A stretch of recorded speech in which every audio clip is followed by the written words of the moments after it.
Welcome to தேன் சுவை சமையல். இன்றைக்கி நம்ம பார்க்க போகிறது ரொம்பவே டேஸ்டான காடை கிரேவி. இதை காடை கிரேவின்னு சொல்லலாம், இல்லை ரோஸ்ட்டுன்னு சொல்லலாம். இதுக்கு தேவையான இன்க்ரீடியன்ட்ஸ் நம்ம என்னென்னு இப்போ பார்ப்போம்.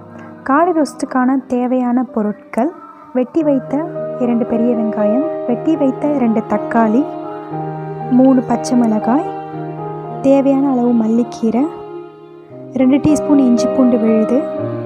இது பார்த்திங்கன்னா 2 காடை கழுவி எடுத்திருக்கேன்.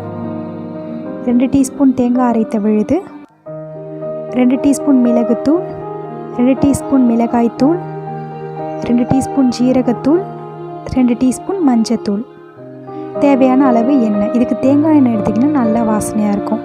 ஒரு எலுமிச்சை பழம், தேவையான உப்பு. இது பார்த்திங்கன்னா 2 பட்டை, 2 கிராம், 2 ஏலக்காய், 2 பிரியாணி இலை எடுத்திருக்கேன். இப்போ ஒரு பேன் வச்சு அதில் எண்ணெயை ஊற்றுங்க. அது நல்லா சூடு வந்ததுக்கப்புறம் வெங்காயத்தை போடுங்க. போட்டு நல்லா வதக்கிக்கோங்க. அப்புறம் 2 பட்டை, 2 கிராம் ஏலக்காய் நம்ம வச்சுருந்த எல்லாத்தையும் போடுங்க.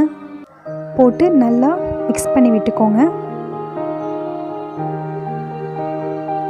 இப்போ 2 தக்காளி, அப்புறம் பச்சை மிளகா. இப்போ நல்லா மிக்ஸ் பண்ணி விட்டுக்கோங்க. அந்த எண்ணெயில் நல்லா பச்சை மிளகா, தக்காளி எல்லாம் நல்லா வதங்கினதுக்கப்புறம் மிளகாய்த்தூள் ஆட் பண்ணி நல்லா மிக்ஸ் பண்ணி விட்டுக்கோங்க. அடுத்தது இஞ்சி பூண்டு விழுது போட்டு மிக்ஸ் பண்ணி விட்டுக்கோங்க. அடுத்தது மஞ்சத்தூள், மிளகுத்தூள், ஜீரகத்தூள் போட்டு நல்லா மிக்ஸ் பண்ணி விட்டுக்கோங்க. இப்போ கொஞ்சமாக மல்லிக்கீரை விழுதும் சேர்த்துக்கோங்க. அடுத்தது நம்ம வச்சுருந்த எலுமிச்சை பழ சாறு,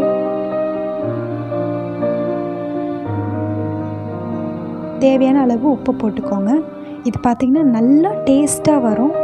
நீங்கள் நான் சொல்கிற மாதிரி செஞ்சால் நல்லா டேஸ்ட்டாக வரும். இப்போ அதில் காடையை போட்டுக்கோங்க. போட்டு நல்லா அந்த மசாலாலாம் அந்த காடையோடு மிக்ஸ் ஆகிற அளவுக்கு நல்லா கிண்டி விட்டுக்கோங்க. இப்போ கொஞ்சமாக தண்ணி விட்டுக்கோங்க.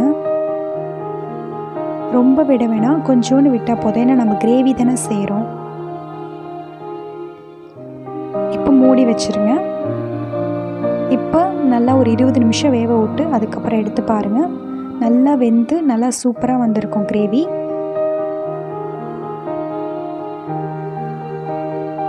இப்போது அதில் தேங்காய் விழுது சேர்த்துக்கோங்க. சேர்த்து நல்லா மிக்ஸ் பண்ணி விட்டுக்கோங்க. அதுக்கப்புறம் மல்லி இலை சேர்த்துக்கோங்க.